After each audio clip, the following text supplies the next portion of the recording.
Hello and welcome to the Minds on the Frontline podcast, brought to you by the Frontline Strong Together 5 program. FST5 provides streamlined access to behavioral and mental health services, as well as crisis resources for Michigan's Frontline 5 workers and their families. This includes all professional, part-time, and volunteer firefighters, EMS, law enforcement, corrections officers, and 911 dispatchers in Michigan and their immediate family members. First responders and mental health experts collaboratively created FST5 to provide 24/7 live support, effective resources, and cutting-edge services to prevent and alleviate PTSD, anxiety, depression, and other frontline work-related mental and behavioral health challenges. Need help now? If you are a frontline worker in Michigan or an immediate family member experiencing any crisis, work-related, substance abuse, depression, relationships, finances, or any other, reach out by calling 1-833-34-STRONG or go to fst5.org for more information. I'm Jeff Lassers, one of the hosts of the Minds on the Frontline podcast, and I'm a professional firefighter, paramedic, educator, and content creator. Minds on the Frontline is co-hosted by Mike Mattern, who is also a professional firefighter and paramedic. In addition, Mike is a peer support team member for his fire department and the Frontline Strong Together 5 program, a board member of the Michigan Crisis Response Association, and the former chair of the Michigan Professional Firefighters Union Behavioral Health Committee. Mike has training and experience with frontline worker mental and behavioral health.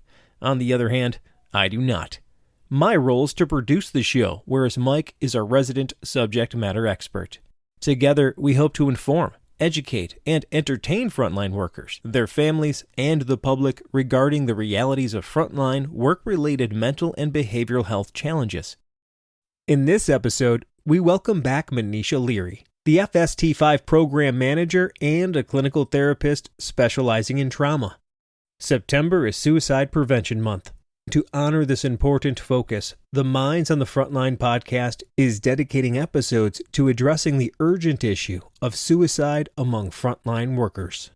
Throughout this episode, Mike, Manisha, and I will continue our conversation on suicide prevention, providing key insights on how to recognize behavioral changes and verbal cues that may signal suicidal thoughts. We also discuss how to approach and communicate with someone who might be experiencing these thoughts, sharing best practices and highlighting what to avoid in these challenging conversations. Finally, we provide actionable steps that can be taken to support suicide prevention efforts within your community, emphasizing the crucial role that family, friends, and available resources play in reducing stigma and encouraging people to seek help. After the interview, we delve into 3 deeply personal stories that underscore the real-life impact of suicide and the importance of seeking help.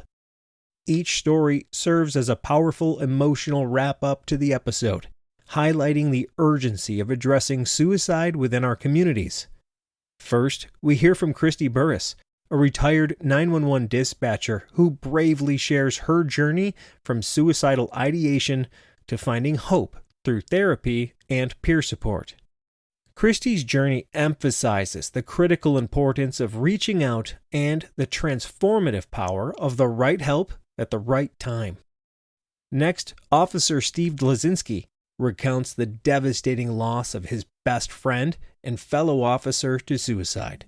Steve's story is a poignant reminder of the lasting impact that suicide leaves on those left behind. He highlights the importance of having difficult conversations and making a personal commitment to never avoid these critical discussions again. Finally, Ashley Freeman, an EMT, reflects on the profound pain of losing her father to suicide and the challenges she faced in navigating life without him. Ashley's story is a moving testament to the enduring grief that follows such a loss, but also a reminder that it is okay to find joy and happiness even amidst sorrow. She urges others to seek help, emphasizing that no one should have to struggle alone and that support is always available. This turned out to be a great episode that not only sheds light on the critical issue of suicide prevention among frontline workers, but also offers practical strategies, heartfelt stories, and a message of hope that will resonate deeply with our listeners and hopefully make a positive impact. And maybe even save a life. Please check us out on YouTube, Instagram, and Facebook, and make sure to like and subscribe to all Minds on the Frontline podcast social media channels. Thank you, and enjoy the show.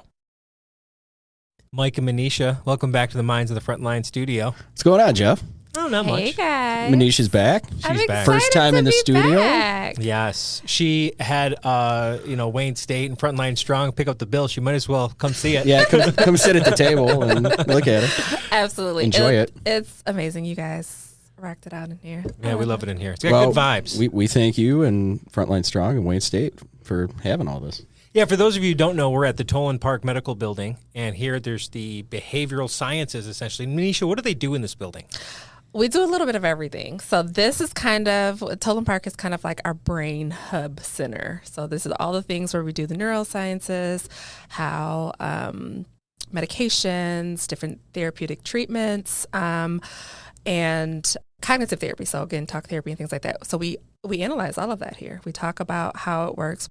And in this building itself, we house three really important sections. So we have the SUD clinic, which is on our first floor.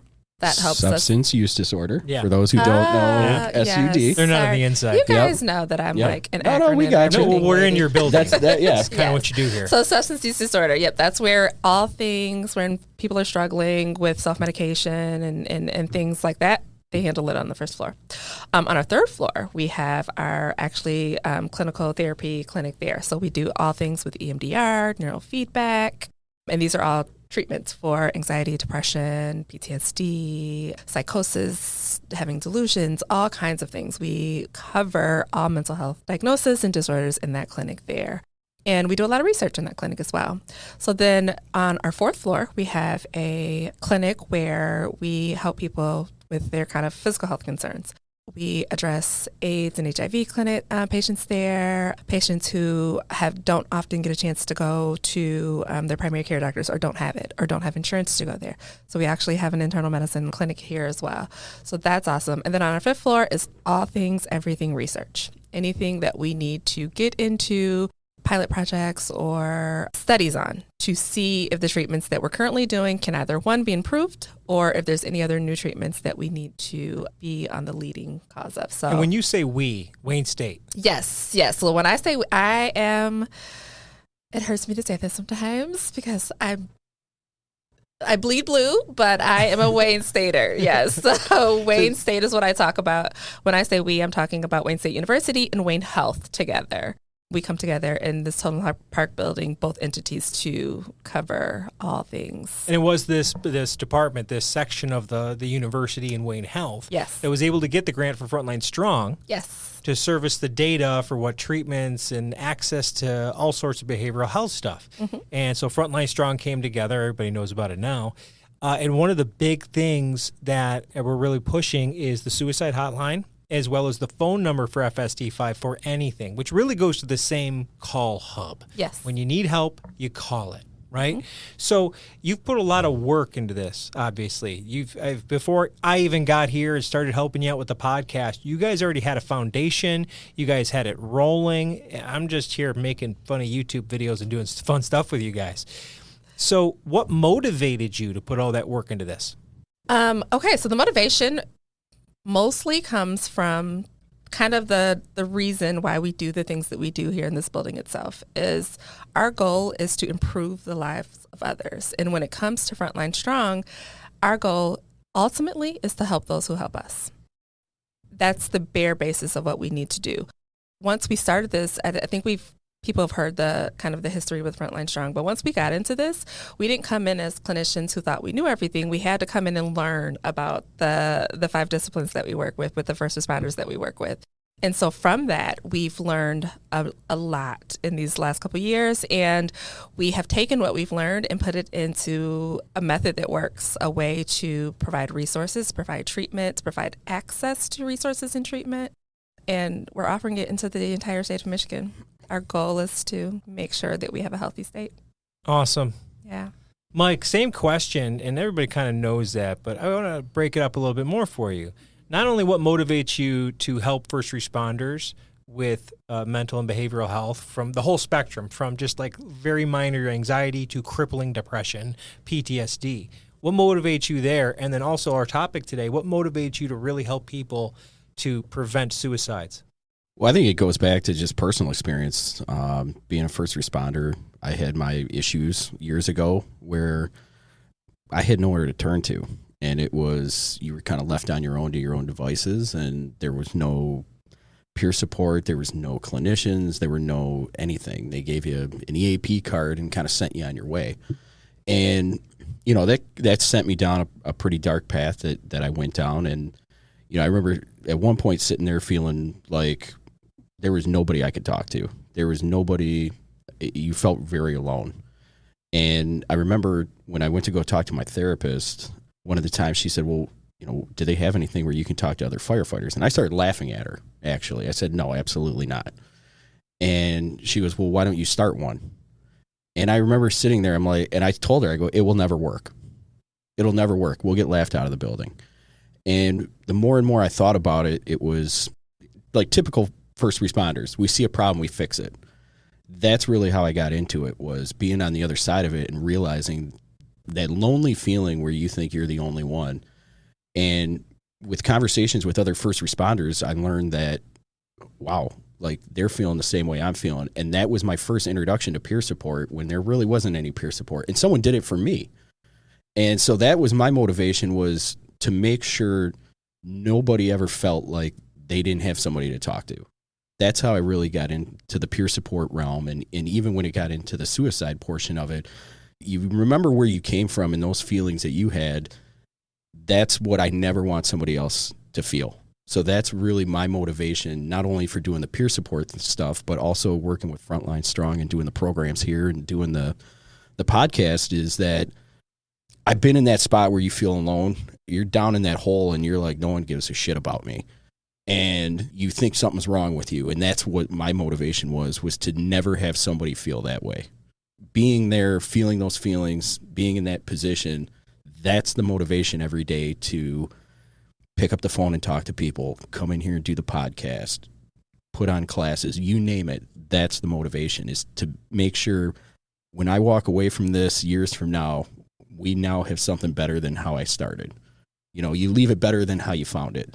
And that's really what it is so down the road, those people don't have those feelings. They don't have the, you know, I don't know who I can talk to. No, here, I got plenty of people. And you want to talk to somebody, talk to me. I've been in a similar situation. So that's where it all comes from. I love it. I love it. And it's really helping to shape a culture of not only continuous learning, but continuous growth, which fosters resiliency and good coping skills and the things to kind of prevent the problem in the first place. So we're kind of working our way backwards from the immediate needs, and you're seeing this thing proliferate and really grow. And a lot of the education and content we've put out has been, I think, heartwarming to a lot of people and showing them they're not alone. A lot of people have come on this show and, well, they've certainly teared me up a bunch. So I'm sure, absolutely. You know, yeah. so.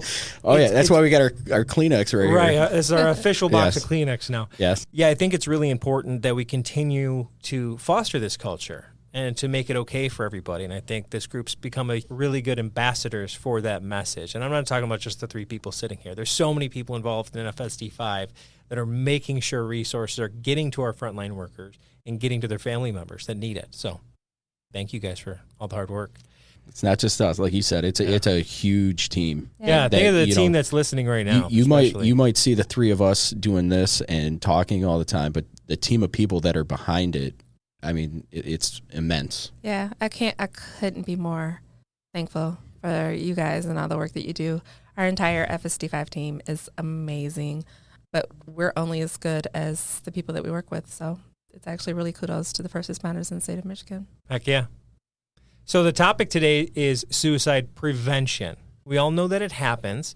And really the topics here today is to talk about what are we looking for when one of our colleagues might need a shoulder to be leaned on a little bit, to accept a little bit of their burden and kind of help them out. So let's start off with, what are we looking for? What are some of those key behavioral changes, those verbal cues, those signs and symptoms we might see in our colleagues or really any human being that may be in a state of suicidal ideation? And it might be helpful to kind of define that before you kind of answer that too. Do you want to do the definition before we? I will. I think she's most appropriate to do Yeah. the definition. Yeah. Yes. So suicidal ideations, and I'm actually really happy that you brought that up, because I think people kind of sometimes get it confused at what an ideation is. So suicidal ideations is when you're starting to have thoughts of not wanting to be here anymore. It leads into from just the thought of saying, hey, life would be different if I wasn't here. My family would be better off if I wasn't here. But it starts to take, an ideation is when you start to take that thought into actually developing a plan. You're going into like, hey, I could do it this way, or I could do it that way, or this would be a less impact on my family. So when it becomes actually something that you're starting to think through in terms of a process, this as in how you can or would do it. I know a lot of people will say, oh, I have fleeting thoughts like that, or when I'm really depressed, I'll have a thought like that, but it's not something that I'm acting on. It becomes an ideation when you think that it can become something that you actually act on and develop a plan to implement. So I think that's important for people to know. Yeah, so it sounds like it's, to kind of give some people some thought of like, do I have ideation? It's like you're really segregating the two different thoughts there. Is the suicidal thoughts are these things that kind of pop into your head of, I should just kill myself, or if I wasn't here, things would be easier. And it's just an overarch statement of, if this, then things would be better. Right. Whereas you're saying, okay, well, let's go ahead and how am I going to get that done? Right. What are my means? Once you have a planning what are my step, means? even if you're not entertaining the date, time, location, the fact that you're taking it past this fleeting thought of just a thought, that's when it becomes more probably easier to spot and see. Sometimes, not necessarily. I mean, when we start talking about what you want to look for, you can't do it in one or two things. And how I like to explain it to people are, there's a bunch of puzzle pieces when it comes to this. And if you put a whole bunch of puzzle pieces just out on the table, they don't look like anything. Okay? So when you put them together, though, that's when the picture starts to become a lot clearer to what we're looking for. So when we talk about these things, it's not just one or two things, but when we get through them, you'll understand what I'm talking about. One of the first things that you're going to see is a personality change within the person. So we start looking at those types of things. But even before you see the change in the person, if you know the person that you're talking to, you know there's situations that could set them up for this. Once you start seeing the signs, it's almost later in the whole gamut of what you're looking at. It starts with, what are they going through? You have somebody who's going through stuff at home, and this is getting to know the people that you work with. That it's one of the most important things. Once you know that and you have that personality, there's people who I work with, the way they walk in the door every day, I can tell you whether they're themselves or not. And that's almost the first thing is like, I know if something's going on at home. It could be, a sick kid. It could be a sick parent. A lot of times with a lot of the suicides, you'll find that there's some type of divorce, child custody stuff. That almost puts me in the direction like, hey, I should be looking at this person, at least keeping an eye on them. It may not be affecting them, but I know something in their life is really getting to them that could lead them in this direction. So that's almost the first sign in prevention, is looking at their lives and looking what they're going through.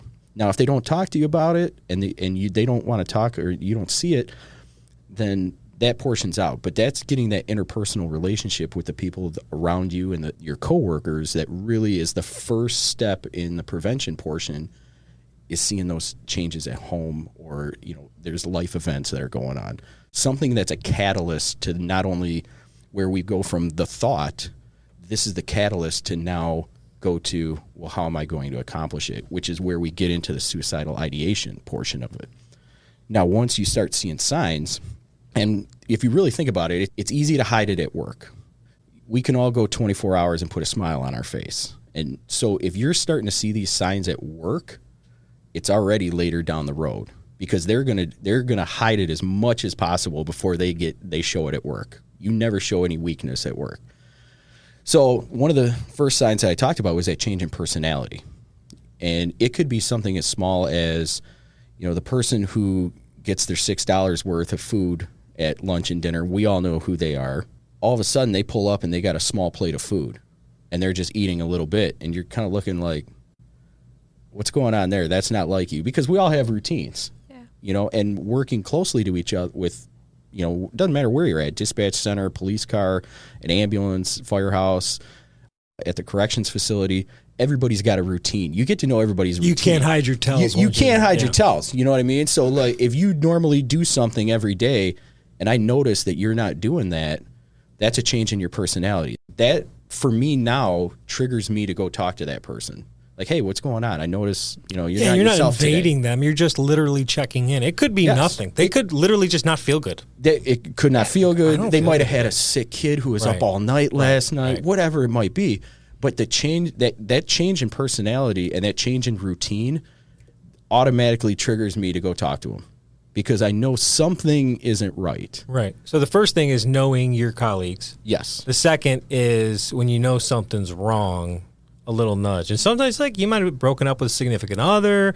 They might just need a day. Yeah. And sometimes, believe it or not, some first responders don't like to just let it all out at the table. No. As much as like so many sit down and I get to hear about all their problems, like, oh my God, I can't believe I asked how they're doing. I meant it colloquially.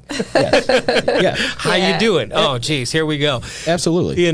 But But you start seeing those little personality changes first. Yeah. Those are the first thing you're going to see. Then they're going to start progressing. So one of the biggest things that you're looking for next, they're going to not be as social as they normally are. It's almost that self-isolation. So you'll notice that they're tired all the time at work because they're not sleeping, but then they go and try to sleep all day. So it's that isolation from the rest of the population, the antisocial, but normally they are social. So you'll see them start withdrawing a little bit. Then you'll get some people have different personality changes. Some will get a lot of anger issues with it. You'll notice they're a little more depressed. You'll notice that they start talking more about them not being here, but they, in a joking way, like, if I got to go on another run, I'm going to shoot myself, and that's not their personality. And they do the whole thing like you guys care. Yeah. Like you would care if I wasn't. Exactly. Right? And when I say this, it's not everybody. Not everybody's good. There's some people that will not show a single sign and then complete. But there are those certain things that you can look at and key you in on, okay, maybe something's going on. That's a really good point, is that we're not talking about 100% of the people. No. Nor are we ever. But there is certainly a significant population that tends to present these signs outwardly to where we can check in with them and get them the help. And they might not be suicidal, but they might need, therapy. They might not even need therapy. They might just need a buddy today. Yeah. They might need a doc. They might need this. They might need that. They might underlying issue. Yeah. When you start getting down even further down the road, and this is what I mean when I say it's a bunch of puzzle pieces, because apart they don't look dangerous. They don't look like the road leading to where we're talking about, which is them completing suicide. It could be as simple as your buddy at work and you're real big into mountain biking. All of a sudden they show up at your house and they're like, or within conversation or whatever, they're like, hey, I think I'm going to get out of mountain biking. Do you want my new $5,000 mountain bike? And, the buddy's like, yeah, sure. Whatever. Yeah, it sounds good. And what they're really doing is giving away their prized possessions. They're setting them, they know what's going to go on now. So now they're setting stuff up. You start seeing people take care of like banking accounts. They start taking care of things at home or at work, clearing out different banks. They're getting ready. And stuff.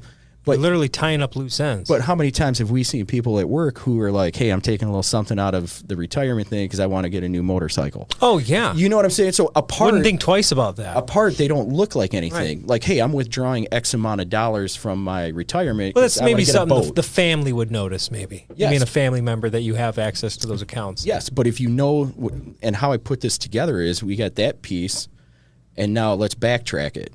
They've been isolating at the station. They're not themselves. You see a personality change. Backtrack it even further. They told you 3 months ago they were going through a real nasty divorce with child custody issues. So if I put the child custody issues together with the change in personality, and then I add in the isolation, now giving somebody my bike, and now I'm clearing out one of my banks at work. Now that I put those puzzle pieces together, and after this conversation, the picture's a lot clearer where this is heading. Right. But each individual piece doesn't look like anything that's remotely dangerous. We're heading down that road. And that's why we like to talk about these things is it's not necessarily that one or two things that you're going to see. It's putting all those puzzle pieces together. You're going to see a trend. You're going to see a trend. And that's really where the prevention happens is when you take those pieces and you're able to put them together. Because anybody can go, well, look for somebody who's sad, somebody who's in their room. You'll be able to prevent this a lot sooner the earlier in the stages that you can see this thing. Right. You know, so don't wait until you start seeing those signs and symptoms, you know, progressing. Check in on the person who's going it's really through anytime divorce. you see these signs that raise that suspicion because it's not like asking the question is going to be done in an offensive way. Yes. So, Manisha, can you kind of break that down a little bit more, those clinical signs and symptoms for us? Absolutely. I want to be clear that we are saying to people that there's going to be times that none of these things happen. There won't be any signs for you to prevent or even to step in to prevent. So what is some of the things that in terms of prevention that we really like to focus on is normalizing talking about the hard parts, right? Because people often say, I don't want to bring up suicide or I don't want to talk about somebody hurting themselves because what if that puts that idea into someone's head? You're not putting the idea into someone's head. You're helping someone say that it's okay to talk about the hard things. It's okay to talk about the thing that no one else is talking about, right? Like if you walk into a room and there's always an elephant in the room and then everyone's tiptoeing around the elephant, like I need to get the elephant out of the room. Well, I can guarantee you that thought has been in their head for way longer than that second that you just asked them about. If at all, it's been. If at all. Yes. If at all. Yes. So it's kind of one of these situations, the more we normalize talking about all the things, the mental health, suicide, but also the more we talk about this is who you can talk to if you're feeling this way. This is how you reach out to people if you're feeling this way. And that's not even just like a clinical perspective of it. That's just a general talking to your mom, your sister, your brother, your coworker, your spouse, anyone. The more that you guys get comfortable talking about the harder things or the things that have happened on the job that isn't the most comfortable talking about, it allows people to know that it's okay to bring it up in the beginning, right? So, and I think that's the hard part because, again, when we're having that initial thought, people are like, okay, I just had that one thought. It's no big deal. I was having a bad day. Yeah, right? It's almost like the stigma has a stigma. The stigma has a stigma. Because it's like, I want to help, but like now I'm afraid to offend you. Exactly. Or be uncomfortable. Mm-hmm. It's really uncomfortable to walk up to somebody, even if you love them. Exactly. It is. It can be tough. It's a very uncomfortable discussion. The other part, I think it is, people are afraid that the person that they're talking to is going to say yes. Right. They're afraid of the answer. They're afraid of the answer. Let's build up to that because you got to get the answer. You got to approach them first. And, I mentioned the hard parts. Yeah. The easy part is recognizing, I think, that something might be happening. And I say easy because in the context of us working with our colleagues, we see them all the time. Mm-hmm. So that the behavioral change is going to be alarming. We're going to be talking about that person. Yeah, you'll have bells to go off about it for sure. What's going on with Billy over there? I noticed it too. I'm going to go check in with them. It's almost that, right? Mm-hmm. So let's talk about that approach. It's not always easy for someone. It might not even be somebody you really like that much, but you're working with them today and they're still a human, right? I mean, there's a lot to really think about here. So, what advice would you give to someone to start that conversation? You want me to take this? Yeah. Well, no, I'll take it. I think there's a clinical aspect to this, and I think there's a peer support way to do it as well. Let's start with the clinical then, and then we'll build in she'll give us the book way to do it, and they'll say, all right, now we're gonna make it work with our tools. Yes. Right. Yeah. Exactly. So if I am in a session or seeing a patient where things are different, or even if this was a family member of mine and I'm handling it clinically, I am going to start in a space where it helps me make sure that there's no immediate need for safety. Meaning, do you have access in this moment? Are you feeling these feelings right now? Is there something that I need to do in this moment? Now, I'm not asking this person all of these questions because they're going to tell me. I'm assessing for it, right? So if you're like, hey, yeah, my plan is to jump off the overpath, that to me would raise some flags. That would be an immediate kind of need. And so clinically, we have to kind of assess for a safety plan, see where you are, see how these thoughts process, how often you've been having these thought processes, And then that leads me to a place of like, how involved do I need to get with this right now? So is this something we can handle in therapy and we can talk it through? Or is this something that I need to make an emergency kind of space for doing this right now? So you're thinking through the considerations before you even approach that person. Exactly. Yeah. So you're almost preparing yourself for the yes. Yes. Because if you're checking in with them for a reason, and what you're saying is, okay, ding, ding, ding, now I need to check in with this person. Okay, so if they say they're this, then I need to go down this path. If they say they're that, we can go down that path. But exactly. I like that you're framing it, because I think it's going to make the next step easier. Yeah, well, exactly. So clinically, you have to prepare for the yes and the no.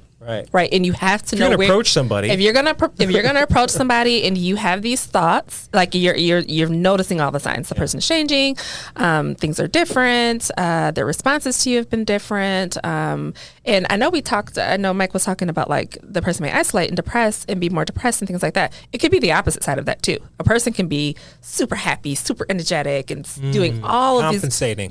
For these behaviors that you don't normally see. So this person is usually even keel, and then they're coming out here like, oh, let's party, let's do all the things, let's plan everything, let's do all the.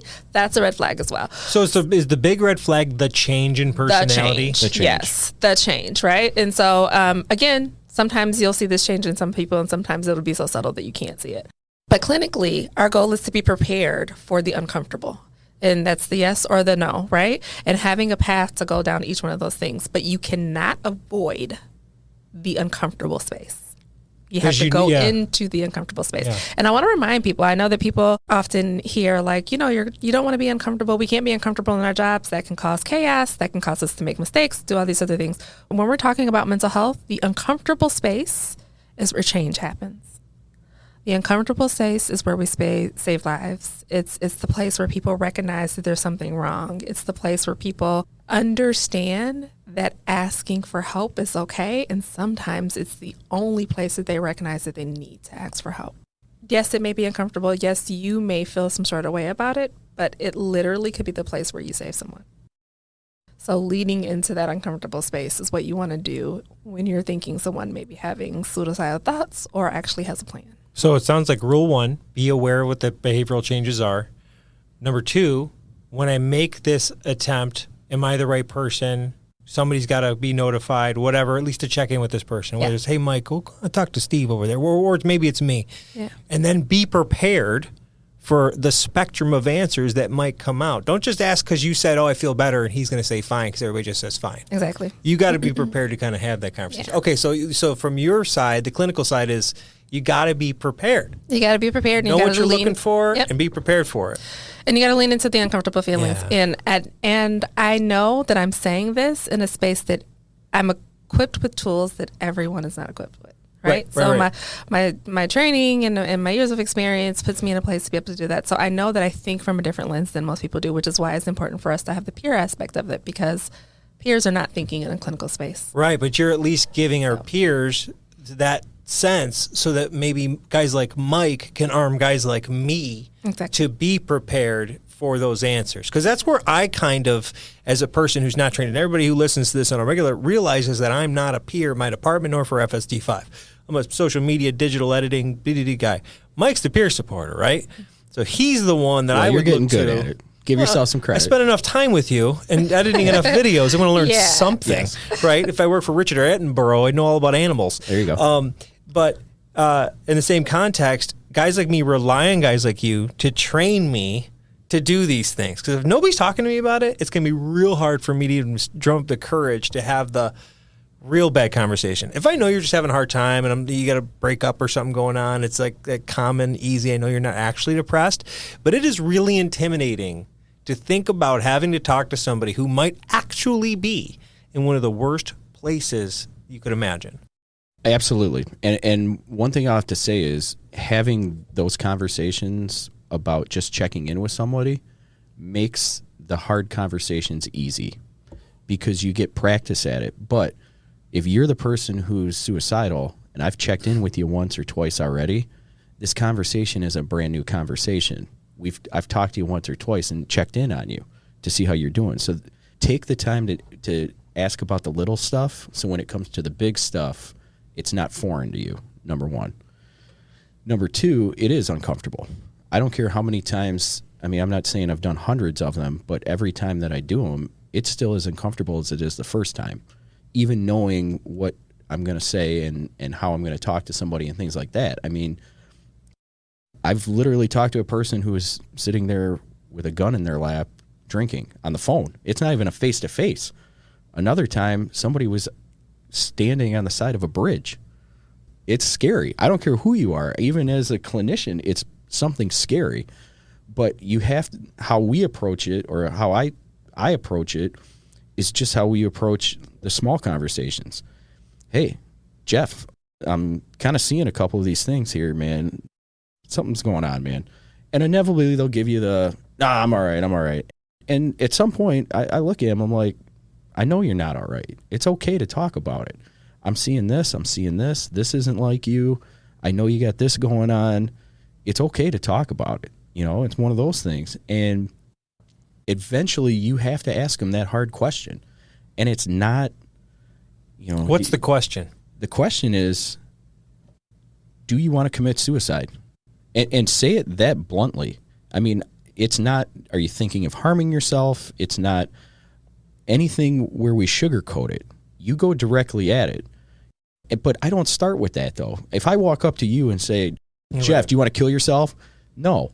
But I have that conversation before asking that question to let them. You start with, this is what I'm seeing. Well, this is what I'm seeing, but to let them know that I care. Right. I give a shit about you. Right. You know what I mean? Because if you're at that portion of your suicide journey, you think no one gives a shit about you.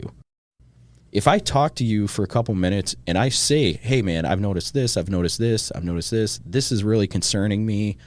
I really care about how you're feeling. And I do.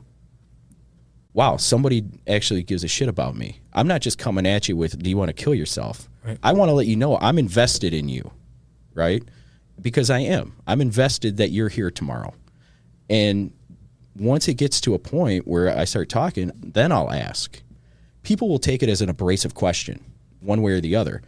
But if they know it's coming from a place where I literally do care about you, love, then it's a little easier. It's a little easier to say. And I've said it, and people were like, "No, I'm not that bad," you know, like, sure, yeah, you know. And it's like, okay, well, you know, I just got to ask. And it's one of those things where I'd rather ask and you tell me that than not ask at all. And you could certainly need help and not be suicidal. Exactly. And then we've all seen people in clinical depression. Exactly. And sometimes that's how the conversation goes. It's like, well, you know, I haven't been sleeping for a couple weeks because of this, and this. Okay, cool. Let's get you hooked up with a clinician then. But you got to prepare yourself, and you got to ask the question, do you want to kill yourself? Do you want to commit suicide? It's that simple. You don't sugarcoat it. You go right at it. But you start with love, compassion, absolutely, respect.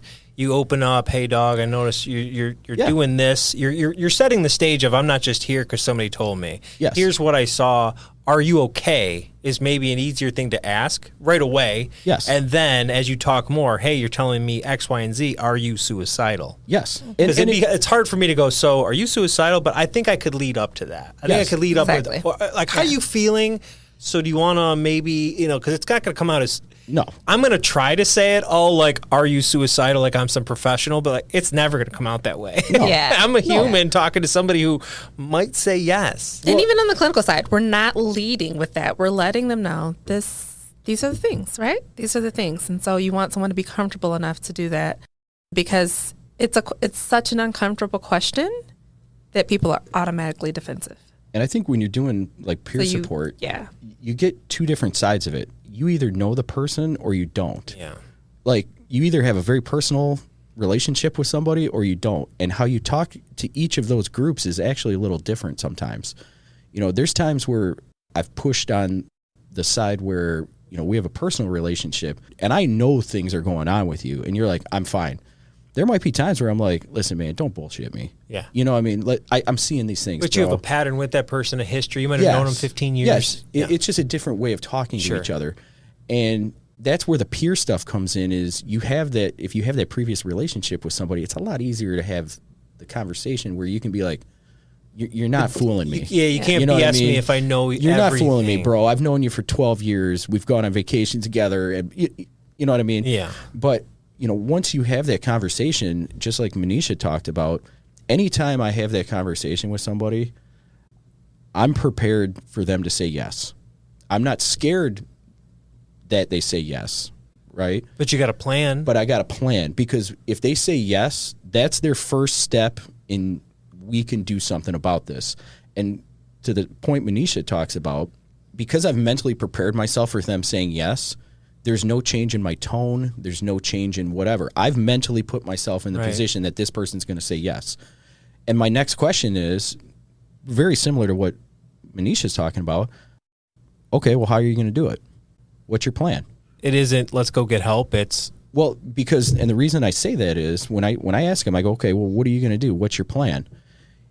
I'm assessing now how imminent it is. okay. So if I'm talking to somebody, and It's a they're like, measuring question. and they're like, well, you know, I thought about using a gun, and I'm going to shoot myself. Okay, well, where's the gun at? It's actually locked up at my parents' house. Okay, well, where are you at right now? I'm at my house. When you're on the phone, it's a lot harder because you can't see the person. The person could be lying to me, but I'm trying to assess them to see, okay, is this like we need to get over there with... Because it's going to dictate your next actions. Yes. Yeah. Yes. You know, so then I'm asking that, because now I'm going to go, okay, is this imminent? Like it's sitting on this person's lap? Or, okay, it's locked up at your parents' house and that's a mile away. Okay. You know, it kind of gives me a gauge on where we're at in this process, because things change. If it's imminent, then we really have to start working right then and there. If I got some time, we're not really slowing down, but it gives me at least a buffer zone to let's talk about this. And if they're not in front of you, the other thing is getting resources to them is a tough thing. You may talk to somebody, at least in the peer support capacity, who's not from your department, not from your area. So now you're scrambling to try to get a resource to where they're at. Before Frontline came around, you know, a lot of the only answers were, well, you know, we got to go to the emergency room. You know, none of the first responders want to go to an emergency room. Especially for that. Especially for that. Whereas now we have other options that we can go with that are first responder friendly. Me personally, I don't make it about me, but I let them know some of the stuff that I've been through and where I'm at right now. And it kind of personalizes it where it's not, I'm not talking to you in a clinical sense. I'm talking to you like, bro, I've been in the hole. I made it out. Right. Let me, and you're not saying that you're going to get out. through this, you're fine. You're saying is like, no, I just want you to know you have hope. Yes. Because others have been there the same. It's really, Yes. really a measure of hope. Like, it's not a death sentence. Yes. It's not. It doesn't have to be. Yeah. Well, it normalizes too. The thoughts or like the process that you're going through, the feelings that you're having. It normalizes that you're not the only person, because sometimes when a person can get to the point of where they're thinking of wanting to harm themselves, they feel like they're on this island alone and they have to, you know, like there's no way out of it sometimes. But when you're talking through about your own kind of situation or some things that you've been going through or experiences that you've been through, it kind of normalizes it a little bit to say, okay, I'm not out here by myself and other people have been through this situation. Maybe there's a different path. Maybe there's something different that I can do or that I can, you know, maybe talk to someone about that doesn't lead me down this plan that I thought I had. Kind of having a 1, 2, 3 step makes people feel comfortable with, you know, figuring out a way of prevention, but there is no right or wrong way to really say, I've noticed this, but I didn't say anything. And so we don't want people to feel like, oh, because I didn't say anything, that's something that you could have prevented. If someone has made up their mind that they're going to do this, sometimes there's sometimes things that we can't do. We just want people to be comfortable with recognizing that this happens so frequently. It's happening so frequently in our own state. And if we don't try to at least have the conversations, it's going to continue to be losing people to self-harm and dying by suicide. So, well, I think some of the other things that people are worried about is I don't know what to say. Yeah, that's right? what I was going to ask you. Is like when you get there, I'm really breaking this down mechanically, and that's how I think. I need a plan. Yeah. And it's just like going on a fire. How big is this thing? Are we offensive or defensive? Do I got to get there now? Is it a priority one? Is it you know what I mean? One of the advice that I give a lot of the people is if you're doing this right, you're not talking a lot. the people on the other side want to be heard. And I'll tell you, they want to talk about what's going on. They're scared to, right? They're hoping somebody just asks them, a lot of times, asks them what's going on with them, because they can't just come out and do it. A lot of this is just listening to them. People feel like they're heard, and that's what's really going to save them, is that somebody's going to listen to them and let them talk. It's not always this, I'm going to talk you off a ledge, or I'm going to do this. A lot of the times, peer support and even talking to individuals who are in crisis like this, you're not saying a lot of stuff. You're listening to what they have to say. And I steal the line all the time, and I will give Kevin Briggs all the credit in the world for it. So just know this isn't my line. Listen to understand. We all listen to respond. Even now in this conversation, we're listening and how we're going to respond to a question, how or whatever. When you're talking to somebody who's suicidal, it's not listening to respond. It's listening to understand what they're going through. And if you can do that while they're telling you what's going on, you can ask the questions, okay, are you married? Yeah. Okay. How many kids do you have? Okay. And you're trying to understand their life.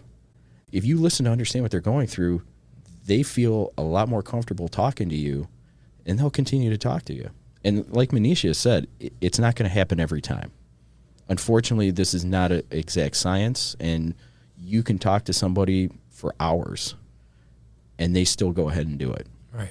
Just realize that. But like anything else, it's like any medical run we've ever gone on. You could do everything right and people still die. Absolutely. The same goes to the suicide prevention intervention stuff.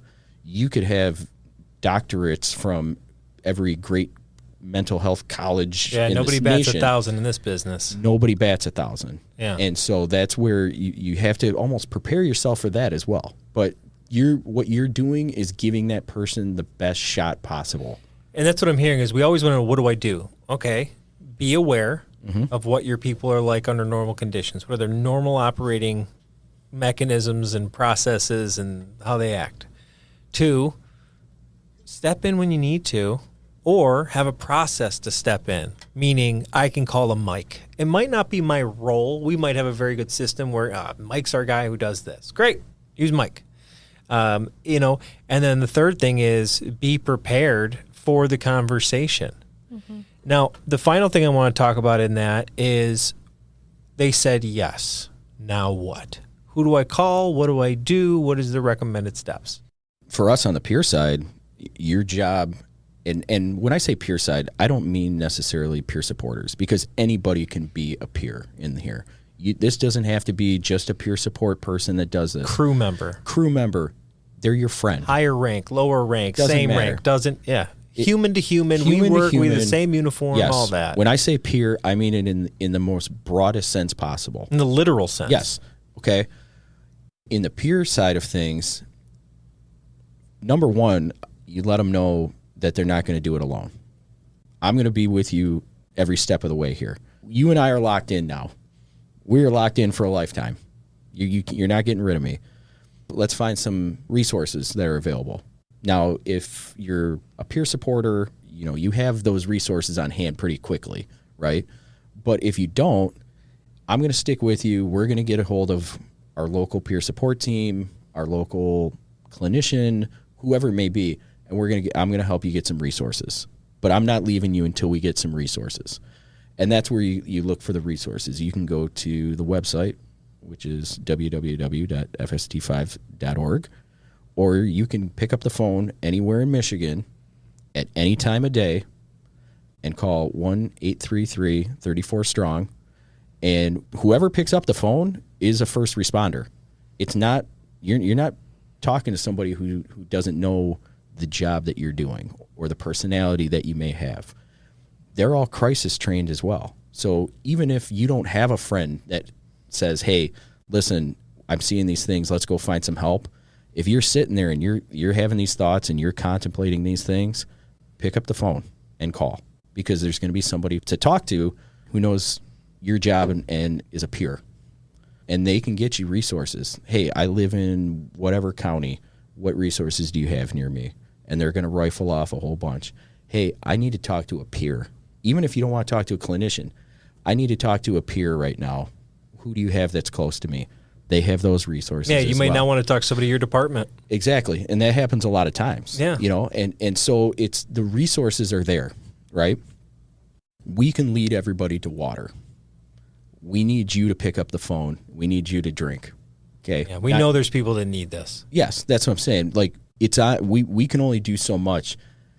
And what I'm saying is just take the extra second. If you think there's nothing else in this world that's going to help you, or there's nobody in this world to talk to, I'm telling you right now, you call that phone number, there's somebody to talk to that cares. That's what I'm telling them.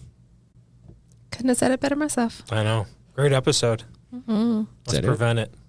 Okay, so to kind of recap, we got to know that when there's a behavioral change in our coworkers, we got to have a process at our departments for somebody to step in and go talk to them. At some departments, it's a, hey, let the peer team know. Sometimes it's go ask the person. Sometimes it's both.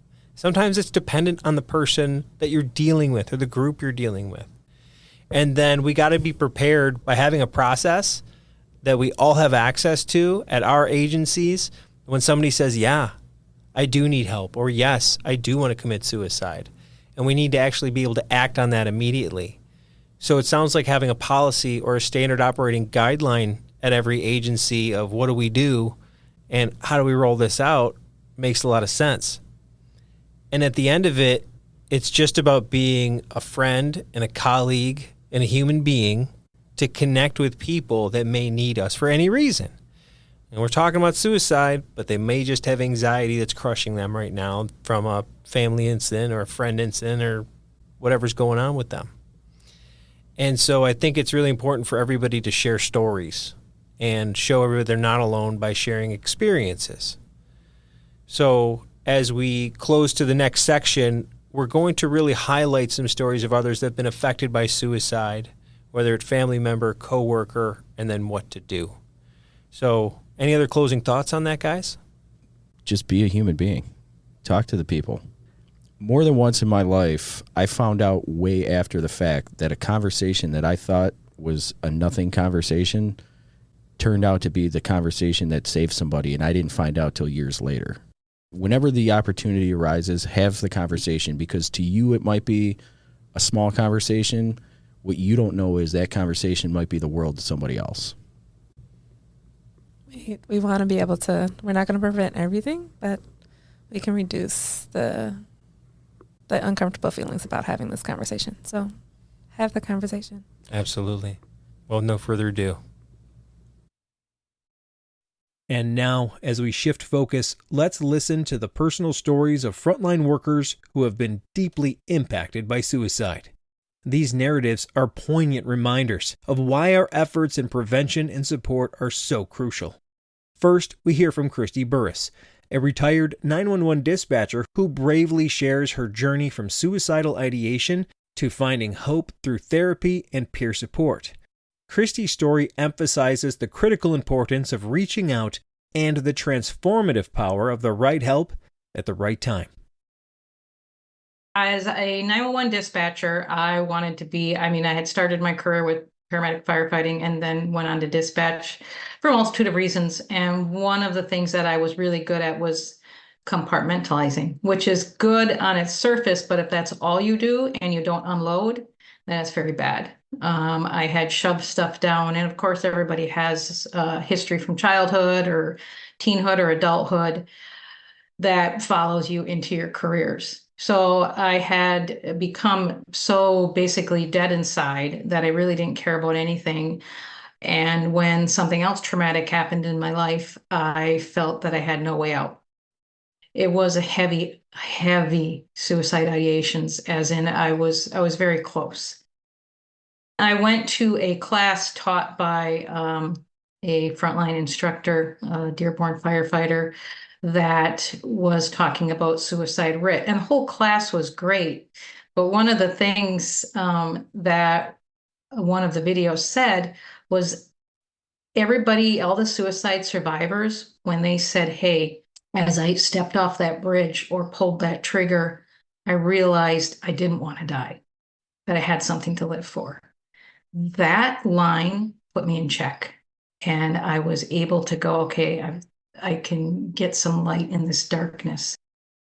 Then I sought therapy, and it was a life changer to find the right therapist, somebody that knew first responders, knew the stuff that I had heard, had seen, and was able to help me through. And with the peer support from a lot of the frontline peers and our own peers on our team, it was a lifesaver. And now I know that if I reach out, it's normal. It's amazing how many people are like, oh my God, in my own mind, I think this isn't normal and everybody's going to think I'm crazy. But as you start to talk, everybody else goes, oh my God, I used to feel that way too. You have that hope. There's always hope. Hang on, pain ends. And it's amazing when you get out on the other side. I'm not saying everything's going to be sunshine and roses, but there is that ability. And if you reach out, you will feel a lot better. And you keep reaching out. Fall down 7, stand up 8. That's kind of cliche, but it really is the way it works.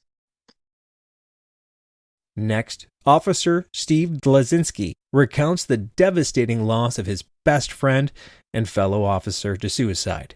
His story underscores the importance of having those hard conversations and the profound impact it can have on the lives of others. The day before Thanksgiving in 2020 was just like any other normal day for me. I had been working afternoon, so I worked till midnight the day before, and then I woke up about 10:30 to about 10 missed phone calls between coworkers, close friends, other friends that were coworkers at the department, my boss. And like any veteran guy, you never call your boss back first. You call your buddy at the department to find out what's going on. I called him back, and he goes, hey, did you hear? He didn't say anything. He said, hey, did you hear? I go, no. And at that moment, I knew it was something serious. And then that's when he told me that Sergeant Chris Hampton had taken his old life on duty.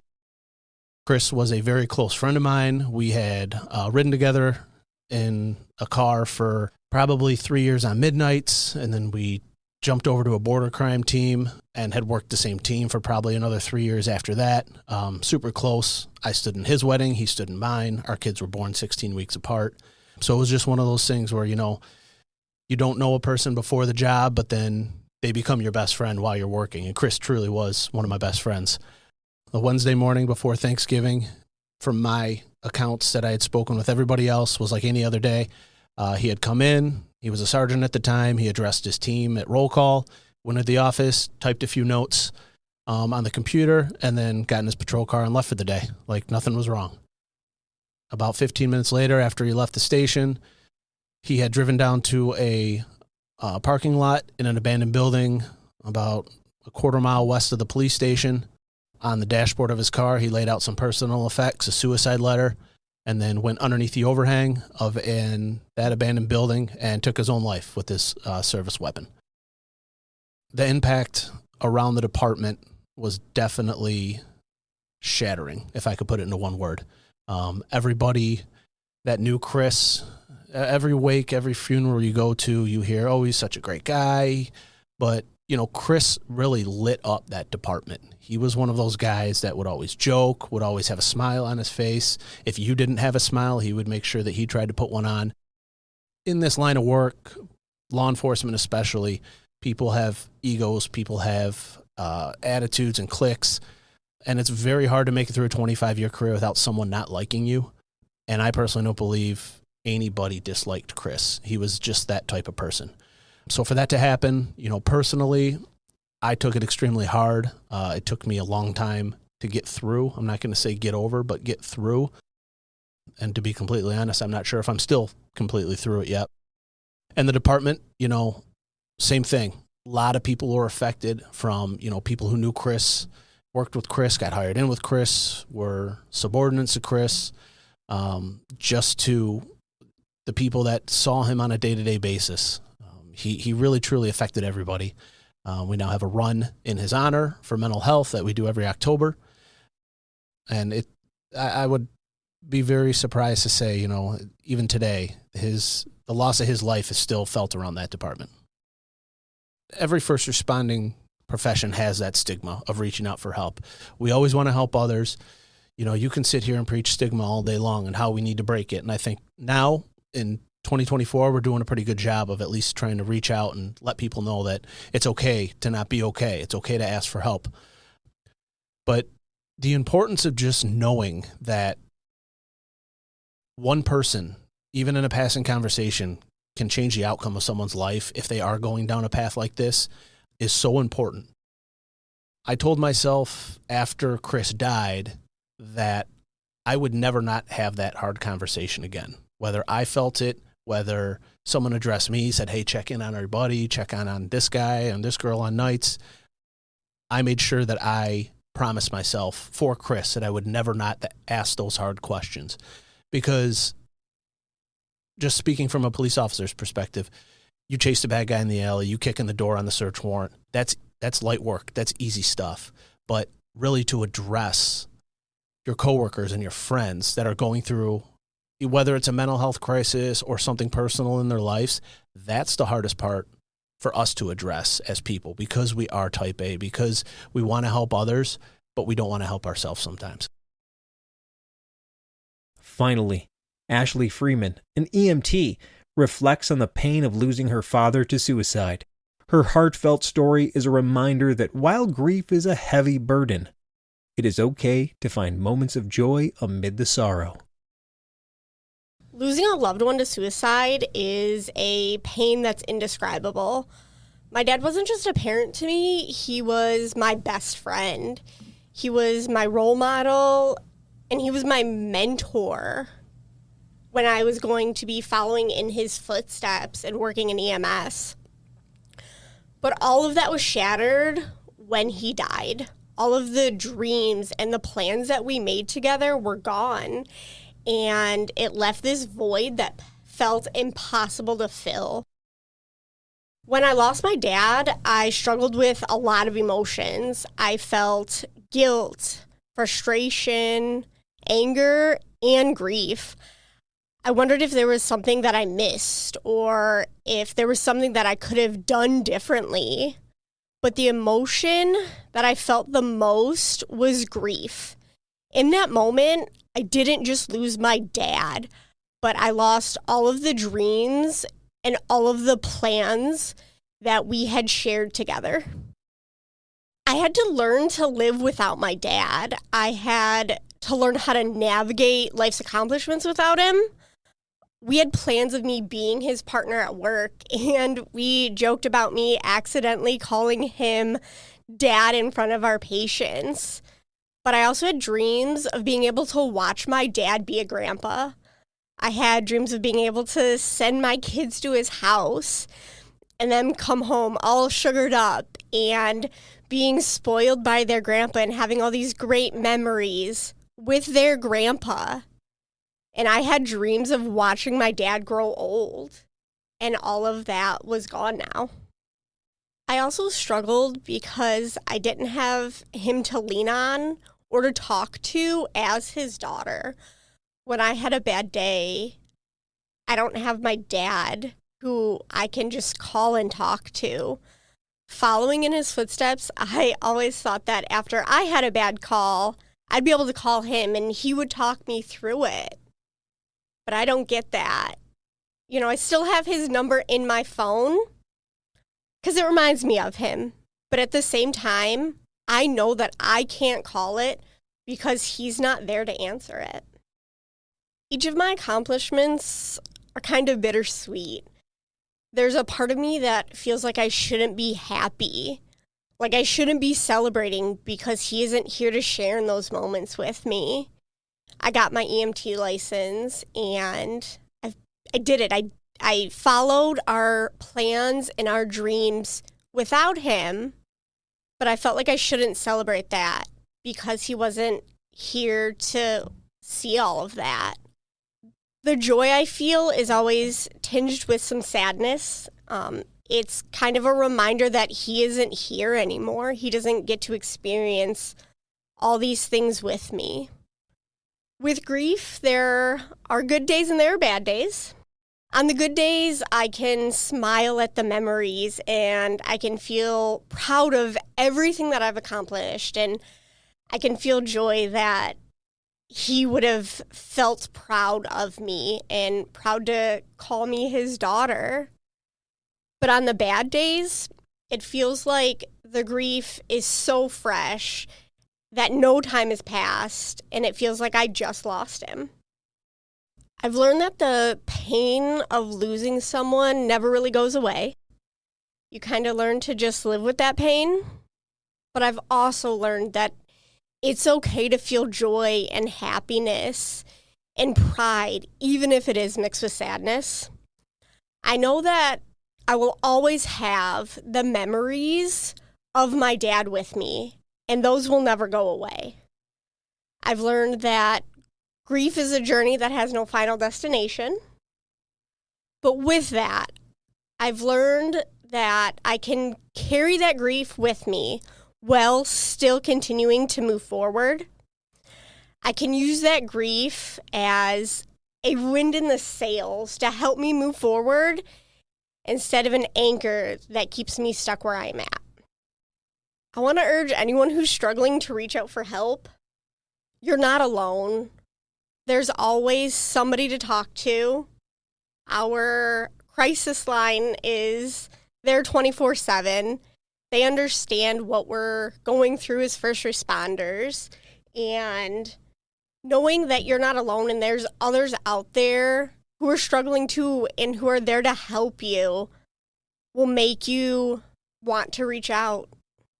I don't want anyone to have to struggle alone, and I want others to be able to keep their dreams and their plans and to be able to be grandpa and spoil their kids. I want you to be able to watch your dad or your mom grow old and make jokes about them using a cane. And I want everyone to be able to experience all the joys that life has to give and not leaving too soon. Thank you for joining us in the Minds on the Frontline podcast. We hope everyone enjoyed this episode. We have more great content coming out soon. Please check us out on YouTube, Instagram, and Facebook, and make sure to like and subscribe to all Minds on the Frontline podcast social media channels. Thank you for listening to the Minds on the Frontline podcast. Have a great day.